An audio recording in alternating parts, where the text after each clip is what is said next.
Dans la parasha de Vayakel Pekoudé, ne fait que répéter en fait ce qu'on a déjà un peu appris sur le Mishkan, le tabernacle. Et donc, l'enseignement essentiel que nous devrons retenir, c'est comment on peut être soi-même un Mishkan pour Hachem, pour Akadosh Baruch Hu, pour Dieu, comment on peut être un Mishkan. Et là, ce qu'on va, Be'ezrat Hachem, voir dans ce cours, l'importance de comprendre ce que est la Emouna, la croyance en Dieu. Il y a beaucoup d'erreurs qui sont souvent dans l'interprétation de cette Emouna, de cette croyance. Et Be'ezrat Hashem, on va essayer de montrer tout simplement ce qui est marqué, mentionné, et non pas exprimer quelque chose de personnel. Dans la Torah, ce qu'il faut faire très attention, c'est de toujours ramener ce qui est mentionné, choses qui ont été établies, reconnues et acceptées, et ne jamais vouloir exprimer des interprétations personnelles parce qu'on peut tomber dans l'erreur. Donc pour cela, je vais commencer par quelque chose de très intéressant qu'a écrit Rav Elhanan Wasserman. Rav Elhanan Wasserman, Zecher Tzadik Livracha, élève du Chafetz Chaim qui malheureusement est mort pendant la Shoah, l'Holocauste, et qui a écrit des commentaires sur la Gemara qui s'appelle Kovetz Shiurim, très connu, qui sont étudiés dans les yeshivot, mais il y a aussi Kovetz Ma'amarim, qui est le rassemblement d'enseignements qu'il a enseigné devant ses élèves, qu'il a mis par écrit. Et dans ce Kovetz Ma'amarim, dans sa première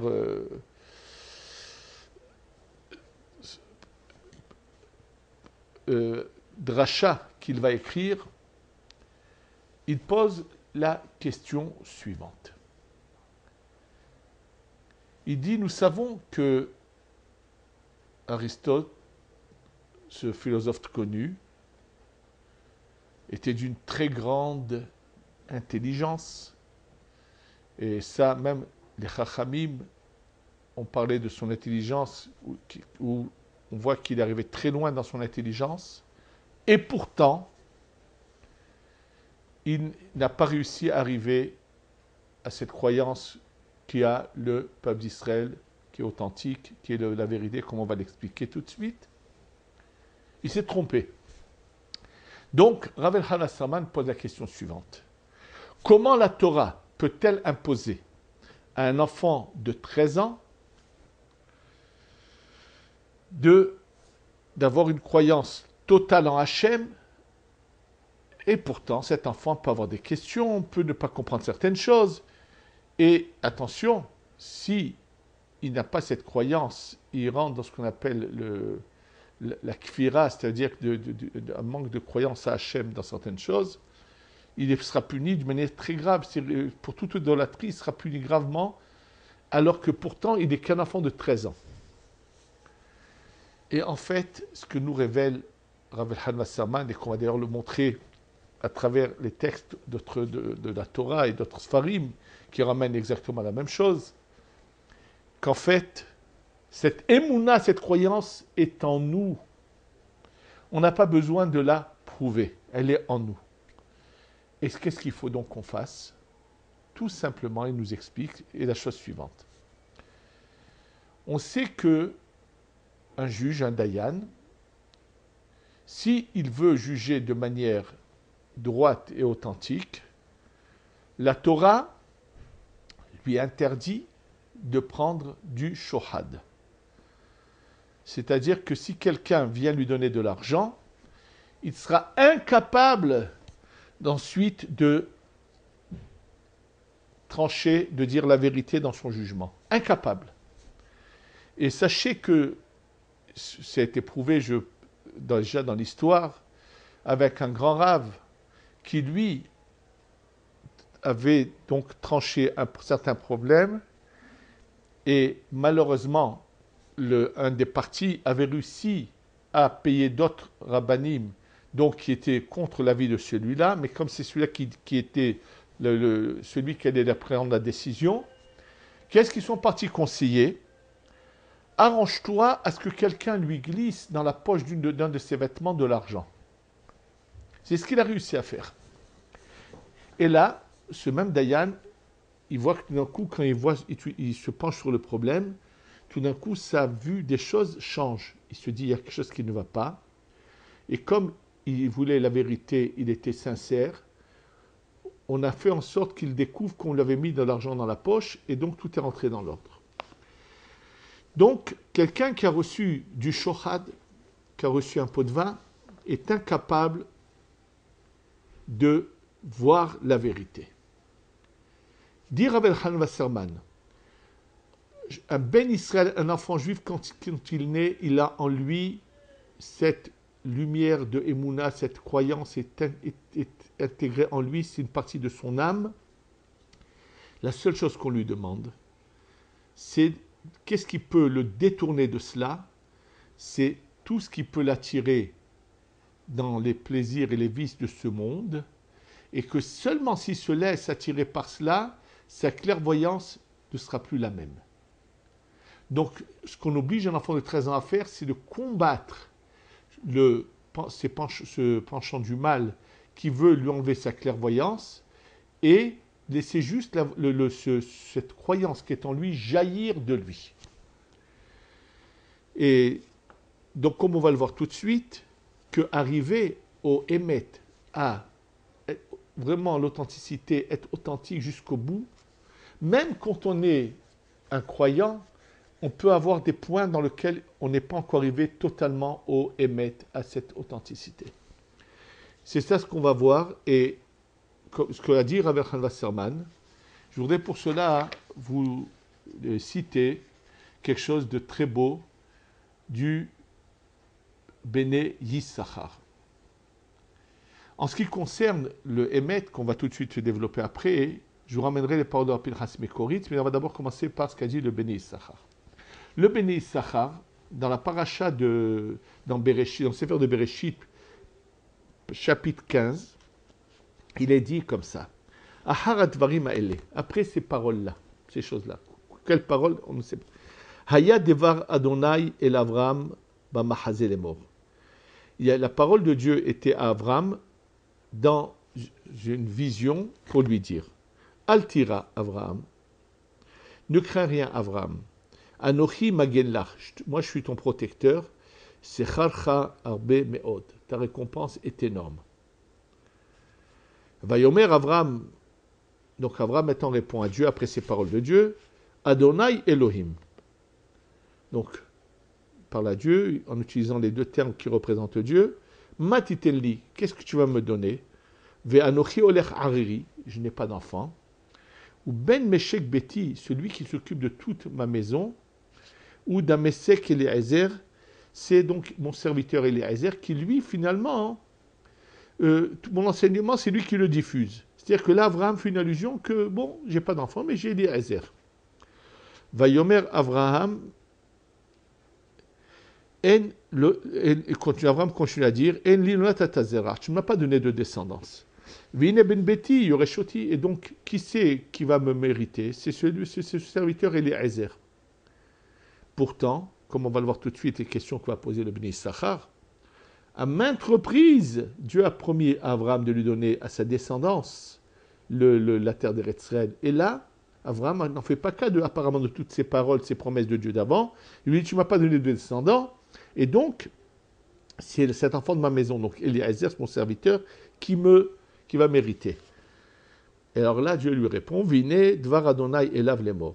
La parole de Dieu à lui en lui disant Lo yirashchaze, c'est pas lui qui va t'hériter, ki im asher yetse mime'echa ou yirashcha, celui qui sortira de tes entrailles qui va t'hériter, va yotse oto ahutza, Dieu le sort à l'extérieur de sa maison, va yomer abetna shamaima, il lui dit regarde un peu le ciel, ou sora kochavim, compte les étoiles, im tuchal isporotam, si tu arriveras à les compter. Va yomerlo, et donc le Dieu lui dit à Abraham, Ko iye zaracha, ainsi sera ta descendance. Ve'emin badonai, et il a cru en Dieu, vayarche ve'alo tzedaka. C'était considéré comme si qu'il avait fait de l'aumône avec Dieu, de la tzedaka. Sur ces psukim-là, le Béni Issachar pose 8 questions. Comment Abraham peut-il dire à Dieu, Matitenli, qu'est-ce que tu vas me donner, va anochi olech ari, pourtant moi, je suis sans enfant. Il pose la question suivante. Aïtachen hasida kadisha Avraham. Est-il possible qu'un chassid kadosh, quelqu'un d'aussi saint qu'Avraham, après toutes les promesses que lui a promis Akadosh Baruch Hu, il lui a dit déjà plusieurs fois les Arachanatati, que c'est à ta descendance que je donne cette terre. Si on peut compter le sable de la terre, ainsi sera nombreuse ta descendance. Après tout ce que Dieu lui a dit, Amar Avraham Achakar Shimbarar, et maintenant après tout ça, Avraham il dit à Akadosh Baruch Hu, Anochi Olech Ari, voilà que je suis sans enfant. Mais Dieu lui a promis, donc pourquoi faut-il qu'il entende de nouveau une promesse que Dieu dit non, c'est pas Eliezer, c'est de toi que ça va venir. Comme si apparemment c'est comme si que tout ce que Dieu lui a promis précédemment, il ne l'a pas cru. Deuxièmement, pourquoi il a besoin d'insister en disant c'est Eliezer, comme si qu'il est Eliezer, il est tout dans sa maison puisqu'il n'a pas d'enfant. Et il s'est mis à en parler, tu sais, pourquoi il l'a appelé Damesek Eliezer, c'est lui qui diffuse ma Torah, il se met à parler comme si qu'il avait envie que ce soit son serviteur qui continue après lui. Et après, il lui dit qui c'est qui va mériter, il parle de nouveau de Eliezer, bref. Et ensuite, ça veut dire qu'il a eu cru en Dieu, mais c'est clair que lui c'est le premier des croyants. Et puis Dieu lui dit, Loïr Rachrazé, pourquoi c'est pas lui? Il lui dit, mais les mots en lui disant, et sache que c'est celui qui sortira de ta descendance. En fait, la révélation que nous fait le Béni Issachar, n'oublions pas qu'Abraham, par son niveau, avait ce qu'on appelle le roi HaKodesh, il a vu les générations à venir. Eliezer, le serviteur d'Abraham, nous fait savoir le Harizal, donc la Kabbalah, que finalement, il va revenir en réincarnation en Gilgoul chez Kalev ben Yefouné. Quel Kalev ben Yefouné? Lorsque Moshe Rabbeinu va envoyer les explorateurs explorer la terre d'Eretz Israël, ils sont 12. Sur les 12, il y en a 2 qui vont se conduire de manière irréprochable, c'est Yehoshua bin Nun et Kalev ben Yefouné. Malheureusement, les 10 autres vont commettre l'erreur de parler, de calomnier Eretz Israël, de parler du mal d'Eretz Israël et vont subir une punition terrible, mais vont également entraîner des conséquences terribles. Mais en tous les cas, Kalev ben Yefouné, lui, en route, il va aller du côté de le caveau des patriarches et prier là-bas. Pourquoi va-t-il là-bas particulièrement? Parce que comme il est le Gilgoul de Eliezer qui était le serviteur d'Abraham, donc il va de nouveau vers son maître Abraham pour lui demander de prier pour lui pour pas qu'il se trompe. Or finalement dans le partage d'Eretz Israël, qui c'est qui va hériter de Hebron et du caveau des patriarches? C'est justement Kalev ben Yefouné qui est de la tribu de Yehuda. Donc, en fait, Abraham, il voit que Eliezer, c'est vrai en Gilgoul, mais il ne voit pas que de manière si claire, c'est lui qui va l'hériter. Donc, c'est vrai que Dieu lui a promis, mais il est confronté à une vision qui contredit apparemment les paroles de Dieu. Et là, la grandeur d'Abraham, c'est que bien que dans l'esprit, ça ne colle pas, ça ne peut pas être compréhensible, il n'y a pas d'explication, malgré tout cela, il ne remet pas en question ce que Dieu lui dit maintenant, c'est-à-dire après cette vision-là qu'il vient d'avoir sur Eliezer, donc il dit à Dieu, apparemment c'est Eliezer. Il dit non. Il sait qu'il a une vision juste. mais il n'a pas la vision totale pour voir tous les détails, pour voir que finalement, c'est Eliezer, mais pas dans ce Gilgoul, pas dans cette vie-là, mais dans la prochaine vie, dans Caleb Ben Yefouné. Et là, la grandeur de Abraham, c'est que bien qu'il n'ait pas d'explication, il accepte. Pourquoi? Parce qu'il a la Emouna. La Emouna, la croyance. Et d'ailleurs, comme je vais tout de suite vous lire la suite des paroles du Béné Issachar, mais avant de vous dire ça, je voudrais répondre à une question que j'ai une fois entendue. Mais on n'est pas les seuls à avoir la croyance. Les chrétiens aussi disent qu'ils ont une croyance. Les musulmans aussi disent qu'ils ont une croyance. Les bouddhistes disent aussi qu'ils ont une croyance. La réponse est toute simple. On va prendre l'exemple d'un nombre de personnes. Il y en a un qui est parti, qui a pris une bouteille, il l'a remplie uniquement de parfum. Il a mis dans sa bouteille que du parfum pur, sans mélange du tout. Il y en a d'autres qui ont pris une bouteille et ils ont mis un peu de parfum, mais ils ont mélangé ça avec de l'eau, et même des fois de l'eau sale. Et puis voilà que chacun sait ce qu'il a en lui en fait.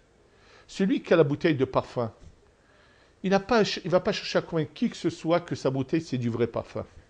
Il sait que ce qu'il a. Les autres qui ont malheureusement un mélange, qui n'ont pas un vrai parfum, qui ont un peu de parfum mélangé avec beaucoup d'autres choses, ce seront eux qui vont essayer d'aller convaincre tout le monde que eux, ce qu'ils ont, c'est que du parfum et du vrai, que de l'authentique, et qu'il n'y a aucun mélange. Celui qui a besoin d'aller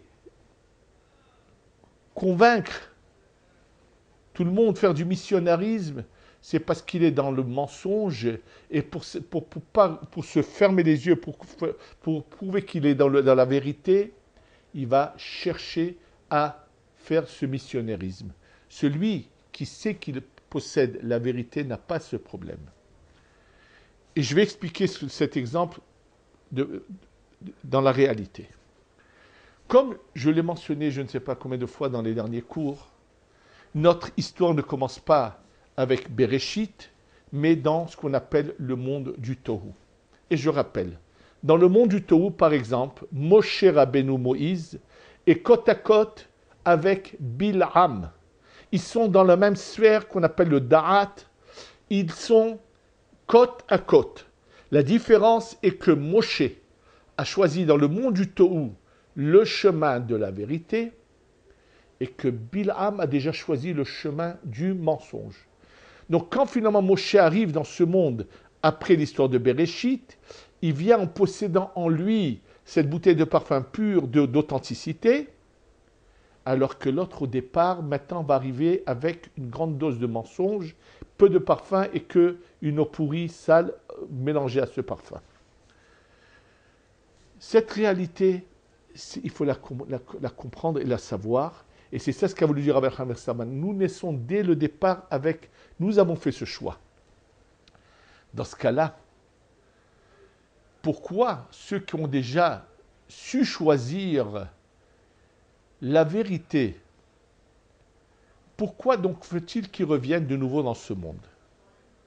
Alors pour cela, il faut le savoir, il est dit qu'avant que cette histoire de Bereshit, on voit la création d'Adam Arishon, du premier homme, c'est marqué Nimlach HaKadosh Baruch Hu benishmotem shel tzadikim. Dieu a pris conseil auprès des neshamot des tzadikim pour la création de ce monde. Qu'est-ce que cela signifie que Dieu prend conseil? C'est Dieu qui crée tout. Il a besoin de prendre conseil chez les tzadikim. Vous savez ce que cela veut dire? En fait, il y a déjà eu un test. Chacun est arrivé où il est arrivé et c'est à ce point-là qu'il va naître. Et là, il y en a qui sont déjà dans l'authenticité, ils peuvent rester au Gan Eden et ils seront très bien là-haut sans problème. Et Dieu leur dit, est-ce que vous serez prêts à vous mettre en péril pour... Est-ce que vous êtes prêts à vous sacrifier pour les autres? C'est ça la question. Et ça, Dieu ne peut pas leur imposer. S'ils sont prêts alors, grâce à eux, même ceux qui n'auront pas eu à 100% du parfum, mais tous ceux qui auront dépassé les 50% de parfum dans leur bouteille, on va leur redonner une chance en faisant revenir avec eux dans toutes les générations ceux qui auront eu 100% de ce parfum pour aider à ceux qui n'en ont pas eu à 100% de se débarrasser de ce qui n'est pas bon et de mettre que du parfum dans leur bouteille. Donc c'est pour ça qu'Akadosh Baruch Hu doit demander aux tzadikim. C'est ça, Nimlar, ça veut dire, il leur a posé, il n'est pas venu leur demander conseil, il est venu leur dire, vous êtes prêts à vous sacrifier pour les autres? Ils ont dit oui. C'est le cas de Moshe Rabbeinu, qui est parfait, mais qui revient. Et c'est pour ça que dès sa naissance, de la lumière jaillit. Il va naître circoncis. Moshe est parfait, mais il va monter encore, il va beaucoup augmenter sa grandeur parce qu'il se sera sacrifié avoir accepté de revenir, et en revenant, il va se sacrifier et se sacrifier. Il ne va pas se contenter de ceux qui ont un peu plus de 50, il va vouloir même intégrer ceux qui sont 50-50 en parlant du Harev Rav. Il va tout faire pour en mettre un maximum qui puisse ouvrir les yeux et voir la vérité. Donc, on n'a pas besoin on n'a pas de problème avec, on sait qu'on est dans la vérité et que les autres sont dans le mensonge. Maintenant, ce qu'il y a, c'est que même parmi nous, qui est à 100% dans la vérité? Sachez que Rabbi Pinchas de Koritz a dit un jour à ses élèves la chose suivante. Il leur a dit qu'il a eu une vision. Son neshama pendant la nuit est monté au Gan Eden. Et il a vu, il dit, j'ai vu là-bas un tzaddik qui est au Gan Eden. Mais sachez qu'il n'a pas encore réussi à atteindre à 100% la vérité. Alors ils lui ont dit, mais comment c'est possible? Et il est au Gan Eden? Il leur a dit oui. Il leur a dit, je vais vous montrer cet passouk dans la Torah. Lorsque Akadosh Baruch Hu demande à Moshe de choisir des juges pour juger le peuple d'Israël, comment il est dit dans la paracha de Yitro, Vata teheze mikol ha'am. Tu vas voir dans tout le peuple, Anshe Hayil, des gens de combat, c'est-à-dire des gens qui sont capables de diriger comme des généraux, des gens qui ont donc une force, mais une force positive bien sûr. Yir'e Elokim, qui ont la crainte de Dieu. Et après, qu'est-ce qui est marqué? Anshe Emet, des gens de vérité. Il dit, je ne comprends pas, mais on nous a parlé de gens qui ont la crainte de Dieu. Il faut rajouter Anshe Emet. Il dit, oui, on peut avoir la crainte de Dieu et ne pas être dans le Emet. On peut manquer encore du Emet.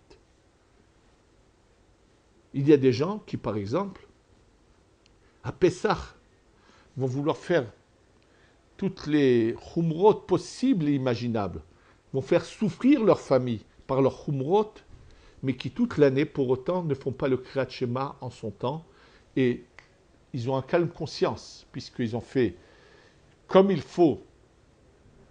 Ils pensent avoir fait tellement bien Pessah, ils ne font même pas cas qu'ils dépassent tous les jours l'heure du Kriyat Shema et qu'ils annulent un commandement de la Torah. C'est un exemple qui est vraiment grossier, qui montre à quel point les gens, ça c'est déjà plus qu'être loin du Hémet, c'est vraiment être dans le Sheker, mais j'ai donné cet exemple grossier pour montrer jusqu'où on peut se tromper. Mais des fois, même sans cela, on peut encore ne pas être dans la Nekuda du Hémet, et on peut manquer de Hémet. Et donc, le barème pour le savoir, celui qui ne cherche pas à faire du missionnarisme, à vouloir prouver à tout le monde qu'il n'y a que lui qui est dans le bon, qui est le vrai, l'authentique et tout, c'est celui-là qui est dans le Hémet. Celui qui a besoin de chercher à endoctriner des autres à sa devise, c'est parce que justement, au fond de lui, dans son subconscient, il sait qu'il n'est pas dans le Hémet. Et pour se faire taire ce subconscient qui réagit, alors il essaye de convaincre tout le monde, et donc, ça lui fait oublier ces points de mensonges qui sont encore en lui, qui ne sont pas du Hémet à 100%. Continue le Bnei Issachar à nous dire, il ramène les paroles du Chovot HaLevavot. Le Chovot HaLevavot dit, sache que la connaissance de Dieu et le libre arbitre, on ne peut pas les comprendre. Impossible d'expliquer cela. Et tous ceux qui pensent qu'ils sont si intelligents, qui peuvent expliquer cela, je suis désolé, mais on peut leur prouver, s'ils veulent écouter la vérité, bien sûr, qu'ils sont dans l'erreur. Et le Chovot HaLevavot que ramène le Bnei Issachar dit la chose suivante.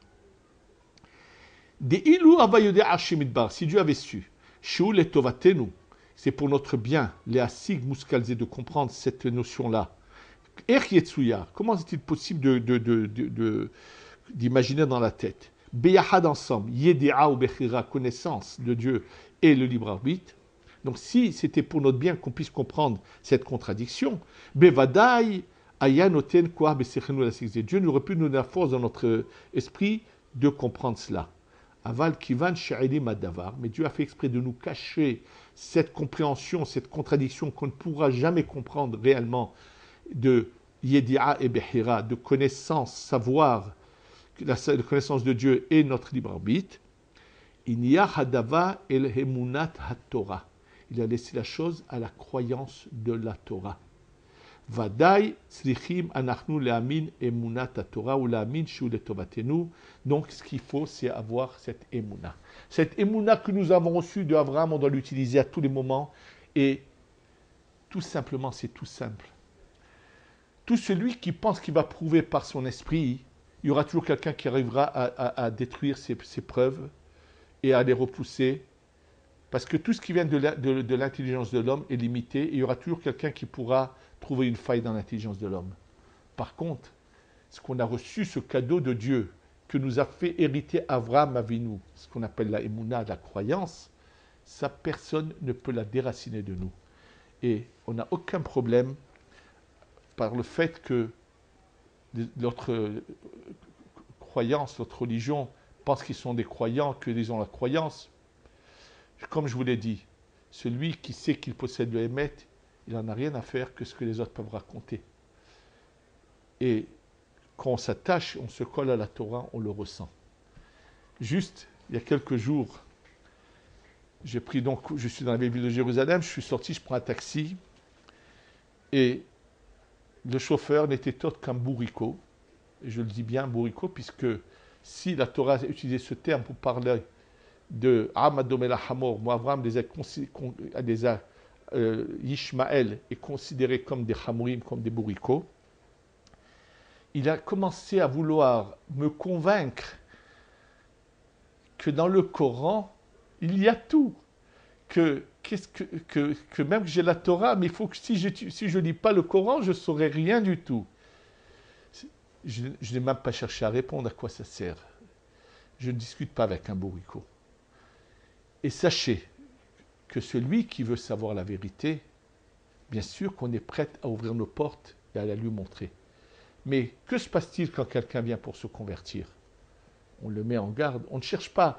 Nous n'allons jamais convaincre qui que ce soit de se convertir. C'est contraire à la Torah. Pourquoi? Celui qui détient le Hémet, on ne peut pas le véhiculer. Celui qui a envie de savoir la vérité, on peut la lui donner. Mais il faut qu'il veuille la savoir. Et même quand celui qui veut la voir, a-t-il le courage de faire le pas? Pas tous. Et beaucoup n'ont pas ce courage. Et je peux vous le dire par expérience où j'ai eu l'occasion de connaître. En France, un personnage qui a cherché à me rencontrer et qui, à chaque fois qu'il me rencontrait, il était déchiré. Et d'ailleurs, c'est à cause de ça qu'il a finalement arrêté, parce que ça le déchirait au fond de lui. Comme il me l'a dit une fois, il m'a dit « Je suis tellement loin de la lumière ». Et lui, que je sentais qu'il était réceptif, qu'il voyait. Oui, il m'a dit tout simplement « Je sais où est la lumière, mais je n'arrive pas à y arriver. Je n'arrive pas à faire le pas. » Et ça a été le cas d'un autre personnage que personnellement j'ai connu et que également Manitou Zichrono Livracha, professeur de Mashkele Zichrono Livracha, a également connu. Et ce personnage que Manitou a également connu m'avait dit un jour qu'il voudrait un jour se convertir. Et je peux le dire, j'ai peut-être une certaine naïveté qui a fait que je pensais que ça serait authentique et vrai. Et donc, dans mes rencontres, j'ai cherché un peu à lui communiquer.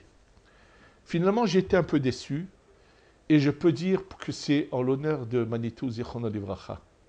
On m'a dit que récemment, je l'ai su, mais je ne l'avais pas su avant, qu'il il avait dit à cette personne-là, lui avait vu tout de suite que bien qu'il voit la vérité, il ne sera jamais capable de faire ce pas.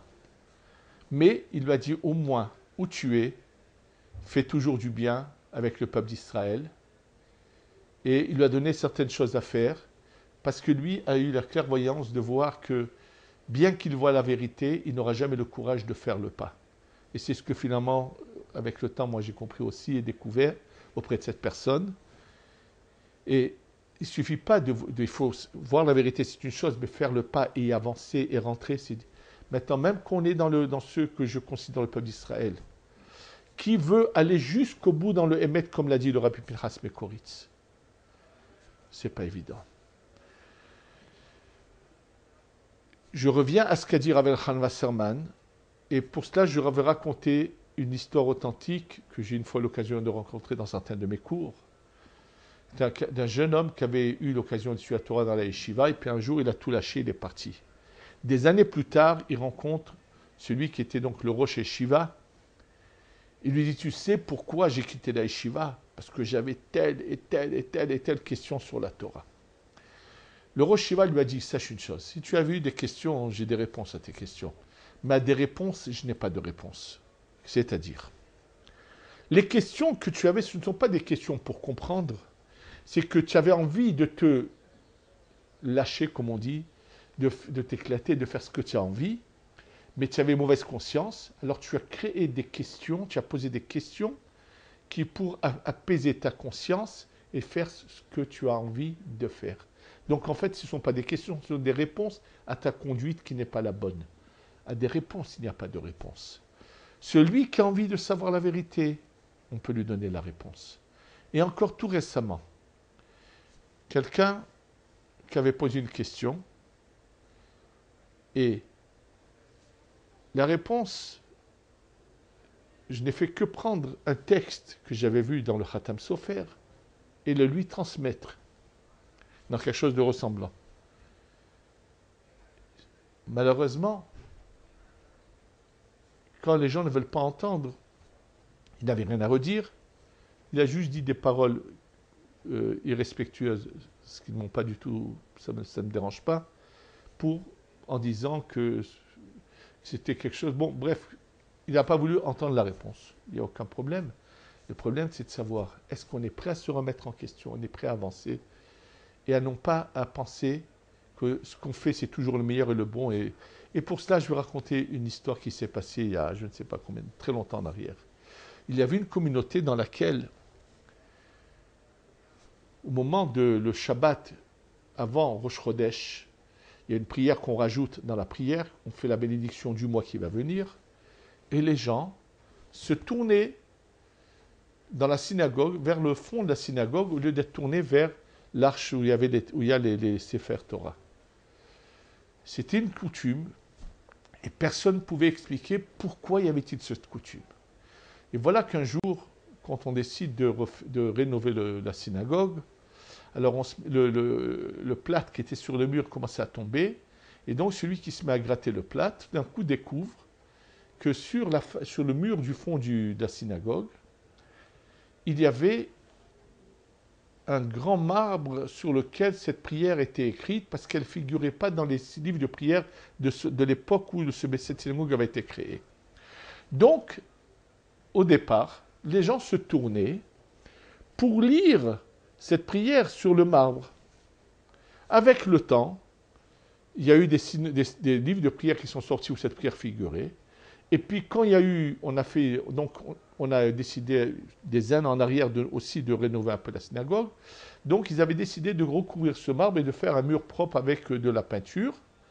Mais les gens qui avaient oublié qu'à l'origine ils se tournaient uniquement pour lire le texte sur le marbre qui est au fond de la synagogue, on continue à le faire.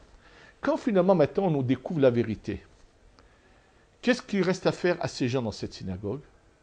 À dire, c'était stupide qu'on se tourne vers le fond, maintenant qu'on a des livres normaux, et faire la prière normalement.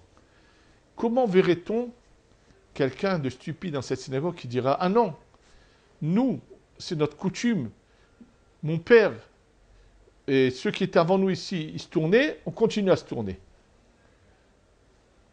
Celui qui dira cela est tout simplement quelqu'un qui ne sait pas chercher la vérité, qui vit dans le mensonge.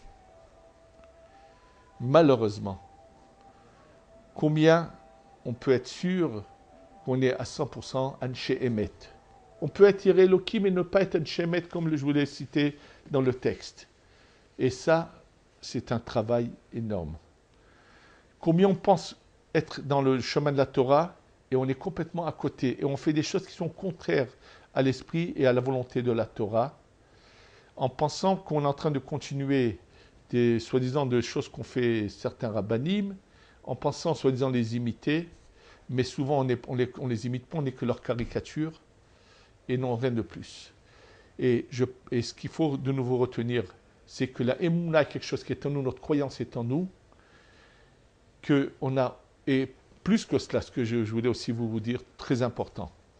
Le Bnei Issachar ramène du livre Orchot Chaim, de quelqu'un qui a vécu en Espagne au moment de l'Inquisition et qui raconte ce qu'il a vu.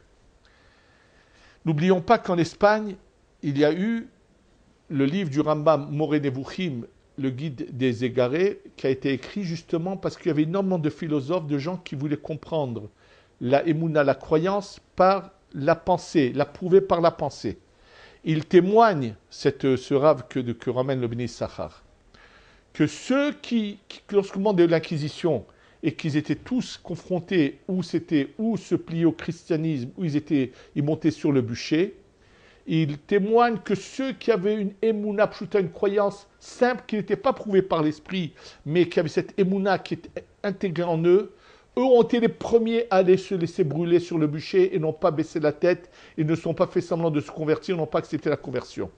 Il dit, par contre, combien étaient nombreux parmi ces grands intellects, ces grands philosophes qui savaient prouver leur émouna par la tête, par leur esprit, par leur sagesse, eux ont été les premiers à craquer et tout leur savoir n'a pas tenu devant l'épreuve. Ils ont été eux qui ont craqué devant l'épreuve et ont préféré se convertir au christianisme et ont abandonné leur judaïsme.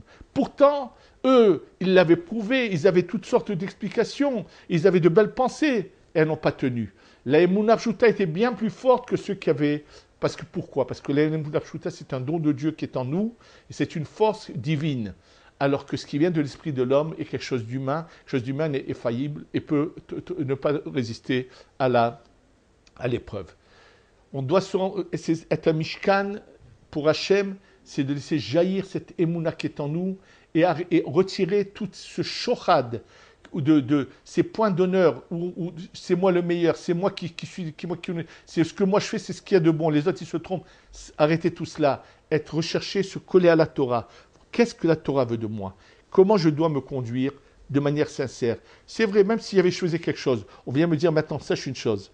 Ça a été prouvé qu'il ne fallait pas faire comme ça. Voilà les preuves, voilà le Harizal qui le dit. Voilà on a des preuves, alors savoir se remettre en question et constamment changer et avancer dans le chemin de ce qui est marqué et non pas de ce que je faisais. Qu'Hachem nous éclaire qu'on soit un vrai Mishkan pour Akadosh Baruch Hu, dans le Emet, dans la Emunah Pshuta, והשם יזכה אותנו לאמונה פשוטה, אמן ואמן, ובזה נזכה לגאולה שלמה במהרה, בימינו, אמן ואמן.